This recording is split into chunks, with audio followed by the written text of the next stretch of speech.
যুক্ত ক্রিয়াযোগ, সুষুম্না অন্তর্মুখী প্রাণায়াম, সম্ভাবী মহামুদ্রা, কপালভাতি শিখতে চাইছেন?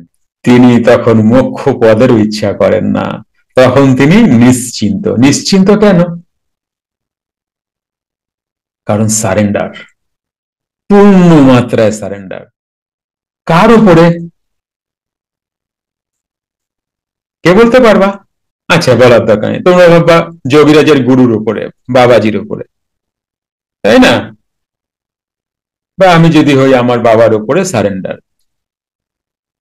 ওই সময় গুরু কই, শিষ্য কই? বৈষ্ণবের ভাষায় গুরু মেরে স্বর্গবাস হয়ে গেছে, রামপ্রসাদের ভাষায় এ কোন আজব ঠাঁই যেথায় গুরু শিষ্যের দেখা নাই। যেখানে গুরু নাই, শিষ্যও নাই, এই অবস্থার উপরে অবস্থা। তো তাহলে সারেন্ডার কার উপরে?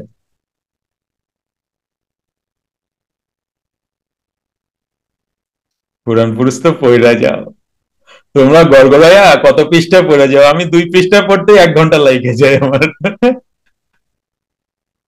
হ্যাঁ, গড়গড় গড়গড় গড়গড় গড়গড় পড়ে ফেললাম, এটা পড়ে ফেললাম, এটা পড়ে ফেললাম। হ্যাঁ, দেখছো এক একটা কথায় কি মিনিং রয়েছে, দেখছো? সারেন্ডার কার উপরে? সে তখন কি অবস্থায় আছে? প্রাণ। তো সারেন্ডার কার উপরে? প্রাণ। তখন গুরুকে? প্রাণ। যোগীরাজ কি বলছেন?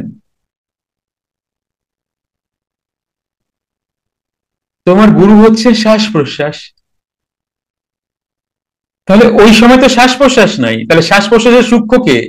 সূক্ষ্ম কম প্রাণ। ওখানে গুরু নাই, শিষ্যও নাই। তখন নিশ্চিন্ত অবস্থা।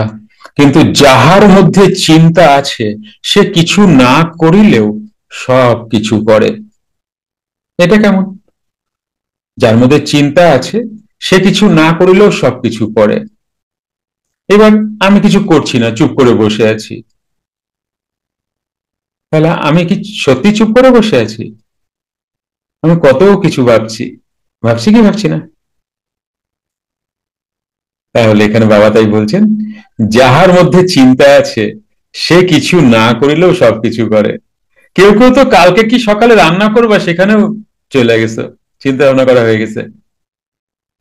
কাল অফিসে কোন প্যানজামা পরে যাবা, কি কি কাজ বাকি আছে, এগুলো চিন্তা করা হয়ে গেছে। কত কিছু না চিন্তা করা হয়ে গেছে। কাল মেয়েটার স্কুলে পাঠাতে লাগবে, ছেলেটার এইটা করতে লাগবে, তাই না? তাই চিন্তা থাকলে তুমি আর একা কোথায় হবা? হুম? ক্রিয়ার পর অবস্থায় স্থিত ব্যক্তি উদ্বিগ্নও নন, নিরুদ্বিগ্নও নন, অহংকারীও নন, নিরহংকারীও নন, কর্তাও নন, অকর্তাও নন। আশা ও সন্দেহ বর্জিত। তিনি ধ্যানও করেন না। তিনি মূর্খও নন, তিনি জ্ঞানীও নন। তাহার কর্তব্যও নাই, তাহার অকর্তব্যও নাই। আশা ও সন্দেহ বর্জিত হন। বুঝতে পেরেছ?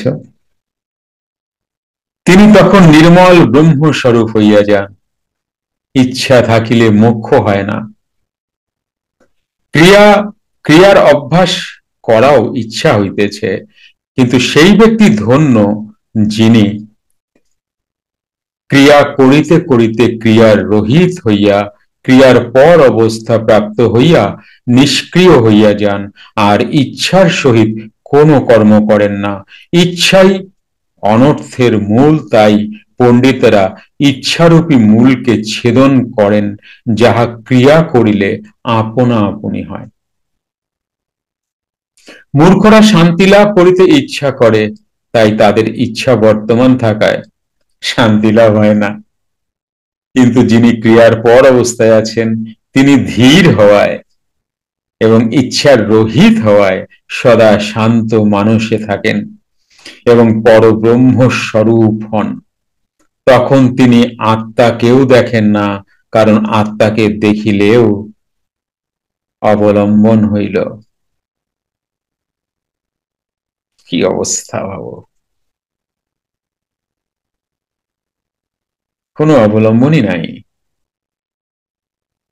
ক্রিয়ার পর অবস্থায় অবলম্বন নাই, সুতরাং কে কাকে দেখিবে? যাহারা মূর্খ ও কুবুদ্ধি সম্পন্ন, তাহারাই শুদ্ধ অদ্বৈত আত্মাকে দেখিতে চায় ও আত্মাকে চিন্তা করে, কিন্তু ক্রিয়ার পর অবস্থায় যে কিছুই নাই, ইহা তাহারা জানে না। ক্রিয়ার পরাবস্থায় যিনি সর্বদা আটকাইয়া আছেন, তিনি নিঃশঙ্ক ও ঔদাস্য বিশিষ্ট হওয়ায় আপনাতে আপনি থাকেন। এ এক বিচিত্র দশা। তিনি প্রথমে ইচ্ছার সহিত প্রাণায়ামের দ্বারাই যুদ্ধ করিয়া ইচ্ছাকে জয় করিয়া সদাই কুটস্থে আটকাইয়া থাকেন। প্রথমে ইচ্ছা দিয়ে তো শুরু হয়, আমি ক্রিয়া করব, আমি কুটস্থ দেখব, আমি মোক্ষ প্রাপ্ত হব। আমি তোমাদের অনেক কথাই বলেছি, তোমরা যেভাবে ভাবো ঠিক সেই রকম নয় বিষয়টা। সত্যি এক আলাদা রকম সত্যি, যেটার সাথে আজকের তোমাদের চিন্তা ভাবনার কোনো মিল নেই, না ছিল আমার চিন্তা ভাবনার মিল। আমার চিন্তা ভাবনার মিলও আমি পাই না, আর তোমাদের চিন্তা ভাবনার মিল তোমরা পাওয়া না। কিন্তু প্রত্যেকেই এমন কিছু চিন্তা ভাবনা নিয়েই শুরু করেন। কেউ কেউ তো আত্মার কালার সাদাও দেখেন, ব্লুও দেখেন। তাদের আবার অনেক বড় সংস্থা, তারা আত্মার কালার দিয়ে দিয়েছে।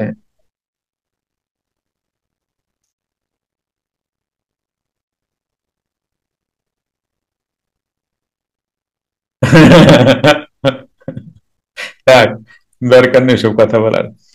এই সংসারে যাহা কিছু দেখিতেছ সকলেরই নাশ আছে, কিন্তু ক্রিয়ার পর অবস্থায় যে শূন্য ব্রহ্ম, তাহার নাশ নাই। তাহাতে থাকিলে সকল সন্তাপ চলিয়া যায়, কারণ তিনি ইচ্ছা রহিত হওয়ায় সংসারে থাকিয়াও নাই, অতএব দেহ নাই।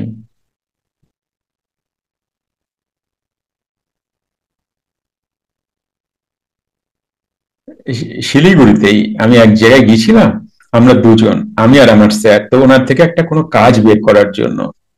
সে সময় আমি অন্য মানে প্রফেশনে ছিলাম। তো উনি যখন আমাদের সাথে গল্প করছিলেন, তো আত্মার কালারকে বোঝাচ্ছেন।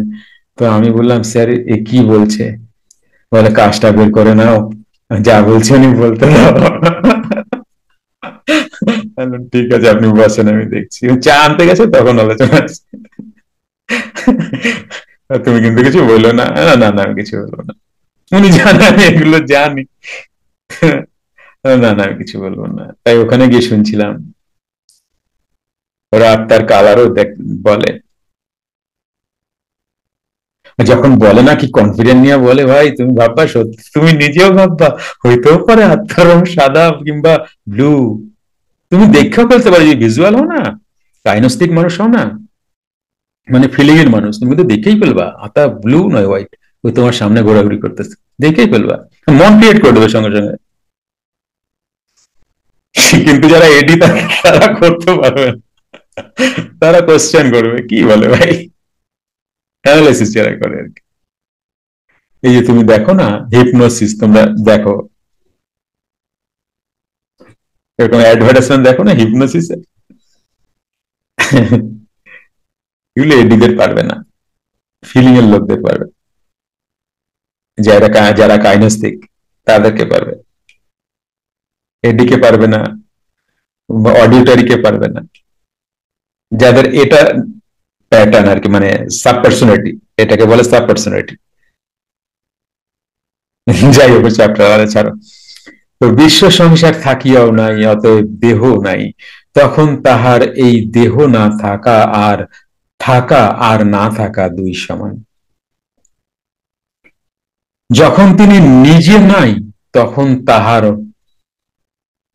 মমতাও নাই, কিন্তু তিনি লোক দেখানোর জন্য সকল কর্ম করিয়াও কিছুই করেন না। এমন যদি গুরু হয়, তাহলে তার সাথে তুমি কি রিলেশন করবা? ভালো করে বোঝে। বাবা।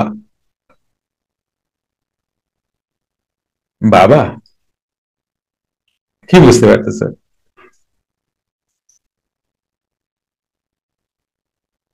হ্যাঁ, তিনি বলবে তুমি আমার সন্তান, কিন্তু লোক দেখানোর জন্য, মানে আমাকে প্লিজ করার জন্য। কেন?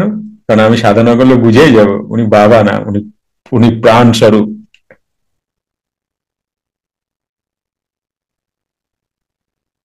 অর্জুনের অবস্থা দেখো নাই? আমি অনেক ভুল করছি, তোমার কৃষ্ণ ভাবছি, সখা ভাবছি, কত কিছু না ভাবছি, আমায় তুমি ক্ষমা করো।